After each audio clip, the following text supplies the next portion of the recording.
Hello my dear students, welcome back. In last session we have seen about SQL language, DDL and DML.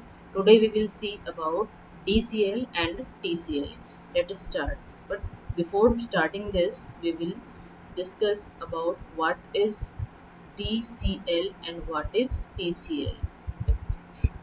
इसके पहले की classes में हमने देखा था कि DDL क्या होता है और DML क्या होता है। DDL data definition language, DML data manipulation language. Data definition language means database schema को यदि हमको कंट्रोल करना है, डेटाबेस स्कीमा पे यदि हमको वर्क करना है तो हम DDL स्टेटमेंट का यूज़ करते हैं। और यदि हमको डेटाबेस में जितना भी डेटा अवेलेबल है, चाहे वो टेबल में हो चाहे व्यू में हो, किसी भी जगह हो, यदि हमको उस डेटा को मैनेज करना है और मैनिपुलेट करना है तो हम वहाँ पर DML स्टेटमेंट्स का यूज़ करते हैं। आज हम स्टार्ट करते हैं TCL। TCL stands for transaction control language. Basically जो TCL कमांड्स होते हैं वो डेटाबेस में होने वाले ट्रांजेक्शन्स पे वर्क करते हैं। यहाँ ट्रांजेक्शन वर्ड का मतलब ये है कि डेटाबेस में होने वाला जो वर्क होता है या जो ऑपरेशंस होते हैं उसको हम बोलते हैं ट्रांजेक्शन। ट्रांजेक्शन जो है, ट्रांजेक्शन होने से जो डेटा होता है उसकी स्टेट में चेंज होता है। TCL कमांड्स का यूज़ करके हम डेटा के जो अफेक्ट होते हैं, है ना, उसको हम मैनेज कर सकते हैं। डेटा में होने वाले जो चेंजेस हैं उसको हम मैनेज कर सकते हैं। हम जो दो इम्पॉर्टेंट TCL कमांड यहाँ डिस्कस करेंगे, दो नहीं तीन, कमिट, रोल बैक और सेव पॉइंट। TCL कमांड्स का यूज़ हमेशा DCL कमांड्स के साथ किया जाता है। क्यों? क्योंकि DDL कमांड्स जो होते हैं वो ऑटोमेटिकली डेटा के स्टेट को सेव कर लेते हैं, बट जो DML कमांड्स होते हैं वो डेटा की स्टेट को सेव नहीं कर पाते हैं। इसीलिए हम TCL कमांड का यूज़ करके जो भी चेंजेस हो रहे हैं डेटा के स्टेट में उसको हम रिकॉर्ड करते हैं। तो पहला कमांड हम देखते हैं TCL commit command. Commit TCL का वो कमांड होता है जिसके द्वारा हम डेटाबेस में जो ट्रांजेक्शन हो रहा है उसके ट्रांजेक्शन के थ्रू होने वाले चेंजेस को सेव करता है।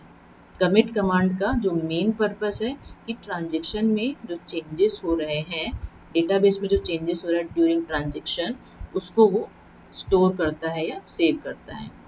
कमिट कमांड जो होता है वो डेटाबेस में होने वाले सारे ट्रांजेक्शन्स को सेव करता है। और इसके अलावा कमिट यदि हम यूज़ कर रहे हैं तो कमिट यूज़ करने के बाद हम उस कमांड को अनडू नहीं कर सकते हैं। सिंटेक्स देखते हैं। सिंपली हमको लिखना है कमिट और यहाँ पर हमको सेमीकोलन लगाना है। तो ये कमांड जो है वो डेटा के करंट स्टेट को सेव करेगा और इसके अलावा जो डेटाबेस है उसमें होने वाले चेंजेस को वो परमानेंट कर देगा। रोल बैक कमांड का यूज़ करके हम जो भी चेंजेस अभी हमने डेटाबेस में किए थे, जिसको हमने सेव किया था, उसको यदि हमको अनडू करना है ना, changes that have not already been saved to the database. ठीक, मतलब हमने चेंजेस किया है डेटाबेस में बट हमने उसको सेव नहीं किया है, तो हम उसको यदि अनडू करना चाहें तो उसके लिए हम रोल बैक कमांड का यूज़ करते हैं। This command can only be used to undo transaction since the last commit और roll back command was used. It restores the database to original form. ये डेटाबेस को इसके ओरिजिनल फॉर्म में restore कर देगा। ओके, लास्ट जो commit किया होगा उसके पहले जितना भी डेटाबेस में चेंजेस हुआ है, अगर वो हमने सेव नहीं किया है तो वो उसको वापस से उसकी ओरिजिनल स्टेट में पहुंचा देगा डेटाबेस की। मीन्स रोल बैक एक प्रकार से जो अनसेव्ड डेटा है उसको अनडू कर देता है, मीन्स उसको एक तरीके से इनइफेक्टिव कर देता है। सिंपली हमको यहाँ पर लिखना है रोल बैक और सेमीकोलन। तो ये क्या करेगा कि लास्ट जो कमिट कमांड है वहाँ उसके पहले तक का जितना भी रिकॉर्ड है उसको वो ओरिजिनल फॉर्म में वापस लौटा देगा। देन इसका सेकंड सिंटेक्स होता है roll back to save point, है ना।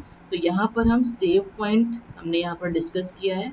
तो अभी फिलहाल हम इतना समझ लें कि सेव पॉइंट जो है एक प्रकार का ब्रेकर टाइप का है। ओके, ब्रेकर है ये। तो roll back to save point means save point तक जितना भी चेंजेस है उसको ये ओरिजिनल फॉर्मेट में वापस कर देगा। अब देखते हैं सेव पॉइंट। थर्ड जो हमारा इम्पोर्टेंट कमांड है वो था सेव पॉइंट। तो सेव पॉइंट एक नाम होता है जो हम ट्रांजेक्शन के समय किसी एक पॉइंट को हम नाम दे देते हैं। Okay, it serves as a check point और अ मार्कर। ठीक है, ओके। तो जैसे कि मार्कर काम करता है वैसे ही चेक जो आपका सेव पॉइंट है वो चेक पॉइंट या मार्कर की तरह यहाँ पर वर्क कर रहा है किसी भी एक ट्रांजेक्शन में।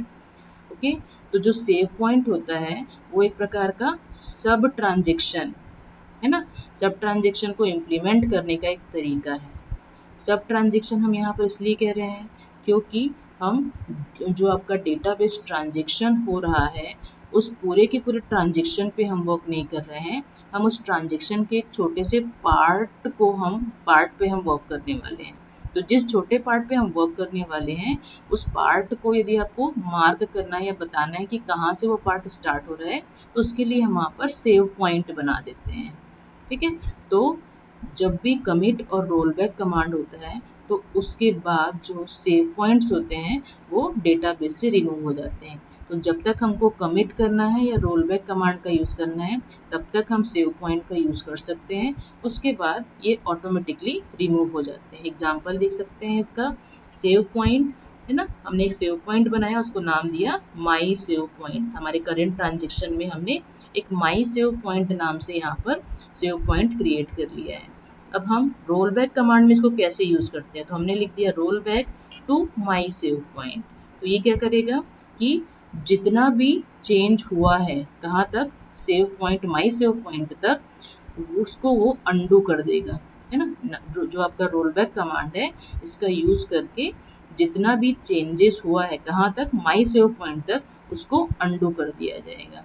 तो यहाँ पर आप ऐसा सोच सकते हो कि जैसे वर्ड में हम कोई भी चीज़ टाइप करते हैं और उस टाइप किए हुए मटेरियल में या उस डॉक्यूमेंट में से हमको 4 या 5 लाइन्स को वहाँ से सेलेक्ट करके कॉपी कर लेना है या वहाँ से यहाँ से कट कर देना है, तो कट करके हम उसको दूसरी जगह पेस्ट कर रहे हैं। तो ये उसी तरीके का है। ठीक है, कि एक पर्टिकुलर पार्ट को आप यहाँ पर सेलेक्ट कर लोगे और सिर्फ उसी पार्ट को हम यहाँ पर या तो कमिट करेंगे या तो उसको रोल बैक कर देंगे। Next category of command DCL। DCL stands for data control language. ये SQL कमांड्स होते हैं, इसका यूज़ करके हम डेटाबेस ऑब्जेक्ट को सिक्योरिटी प्रोवाइड करते हैं। बिकॉज डेटाबेस को सिक्योरिटी प्रोवाइड करना बहुत ज़्यादा इम्पॉर्टेंट है, क्योंकि बड़े बड़े जो ह्यूज डेटाबेस सिस्टम्स होते हैं उनको सिक्योरिटी प्रोवाइड करना सबसे पहला हमारा एम होना चाहिए कोई भी डेटाबेस सिस्टम बनाते समय। सो डेटा कंट्रोल कमांड जो होते हैं SQL में, इसका यूज़ करके हम जो डेटाबेस के अंदर जो डेटा है उसको हम एक्सेस को कंट्रोल कर सकते हैं। DCL कमांड्स का नॉर्मली यूज़ करके हम ऑब्जेक्ट्स क्रिएट कर सकते हैं और उस ऑब्जेक्ट में हम यूज़र को एक्सेस और कंट्रोल एक्सेस प्रोवाइड कर सकते हैं और डिस्ट्रीब्यूशन ऑफ प्रिविलेज ये कर सकते हैं यूज़र्स के बीच में। यहाँ पर प्रिविलेज का मतलब है कि हम यूज़र्स को एक तरीके से पोस्ट प्रोवाइड कर रहे हैं कि कौन सा यूज़र जो है वो कितना डेटाबेस का पोर्शन को एक्सेस कर सकता है। तो यहाँ पर हम यूज़र को प्रिविलेज प्रोवाइड कर रहे हैं कि उसको कितना पोर्शन एक्सेस करना है। यहाँ पर हम बेसिकली 2 कमांड देखने वाले हैं DCL के, एक है आपका ग्रांट कमांड और एक है रिवोक कमांड। जो ग्रांट कमांड होता है और जो रिवोक कमांड है, इन दोनों को ही परफॉर्म करने से पहले हमको ये समझना ज़रूरी है कि प्रिविलेजेस कितने टाइप के होते हैं।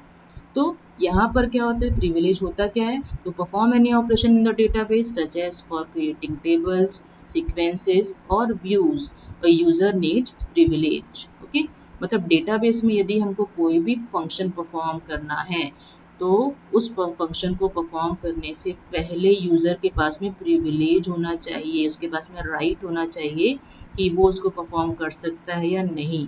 तो ये जो प्रिविलेजेस हैं ये 2 टाइप के हो सकते हैं, एक होता है सिस्टम और दूसरा होता है ऑब्जेक्ट प्रिविलेज।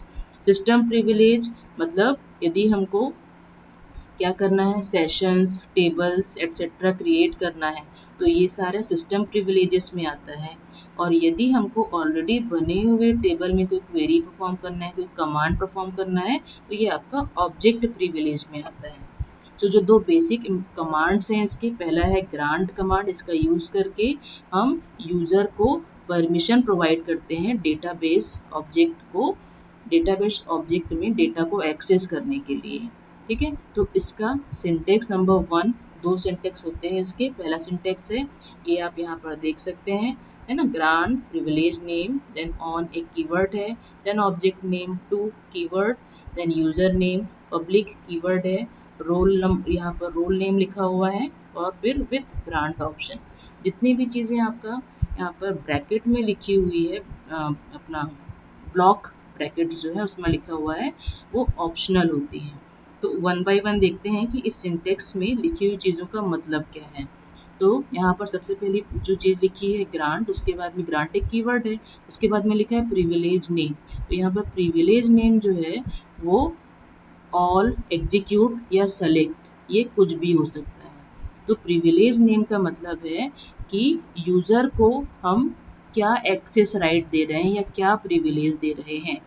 तो ये जो एक्सेस राइट है ये हो सकता है ऑल, एग्जीक्यूट या सेलेक्ट। इसके अलावा यूज़र को हम मल्टीपल प्रिविलेज भी दे सकते हैं। ऑब्जेक्ट नेम मीन्स हम कौन से डेटाबेस ऑब्जेक्ट पे वर्क कर रहे हैं, हम टेबल पे वर्क कर रहे हैं, व्यू पे, स्टोर प्रोसीजर पे या सीक्वेंस पे। Then user name, name of user, या यहाँ पर ये रोल नेम भी हो सकता है। ठीक है, whom an access right is being granted, जिसके लिए जो एक्सेस राइट है वो ग्रांट करना है। तो मल्टीपल यूजर्स के लिए भी हम प्रिविलेजेस यहाँ पर ग्रांट कर सकते हैं।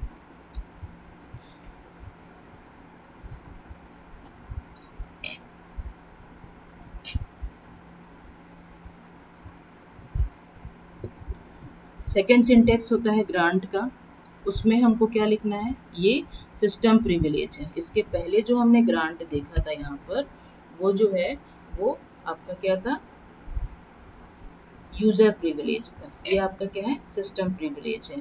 तो यहाँ पर क्या हो रहा है, फॉर सिस्टम प्रिविलेज आपको देना पड़ेगा grant privilege name to user name with admin option, है ना। तो ये सिस्टम प्रिविलेज है, मतलब सिस्टम जो है वो किसी भी यूजर को किस तरीके से डेटाबेस को एक्सेस करने के लिए अथॉरिटी देगा। तो यहाँ पर हमारा ग्रांट, एग्जाम्पल से समझ लेते हैं इसको। ग्रांट, उसके बाद में प्रिविलेज नेम में हमने यहाँ पर लिखा हुआ है create table to user 1। Okay, इसका मतलब हुआ कि हम यूजर नंबर 1 को टेबल क्रिएट करने की परमिशन दे रहे हैं। वैसे ही grant create table to user 1 with admin option. Okay, means हम यहाँ पर यूजर 1 को क्रिएट टेबल करने की परमिशन दे रहे हैं, और जो यूजर 1 है will be able to grant the same privilege to other user. Means user 1 जो है वो एडमिन की तरह वर्क कर रहा है, और वो अन्य यूजर को अब टेबल क्रिएट करने की परमिशन देगा। नेक्स्ट है रिवोक। रिवोक कमांड का यूज करके हम क्या कर सकते हैं कि जो यूजर एक्सेस राइट्स है या जो प्रिविलेज है उसको हम रिवोक कर सकते हैं या रिमूव कर सकते हैं, जिसको आप बोल सकते हैं। मतलब जितना भी हमने उसको राइट दिया है ना, अथॉरिटी दिया है, उसको हमको वापस लेना है या रिमूव करना है, तो उसके लिए रिवोक कमांड का यूज करेंगे। तो only the privileges which were granted to user can be revoke. तो हमने यूजर के लिए जो भी प्रिविलेजेस ग्रांट किए हैं वो यहाँ पर रिवोक हो जाएंगे। इसके अलावा हम मल्टीपल यूजर से को दिए गए मल्टीपल जो प्रिविलेजेस है उसको भी रिवोक कर सकते हैं। When revoking privileges, the list of privileges can only be either all system privileges or all object privileges. Okay, मतलब हम यहाँ पर यदि रिवोक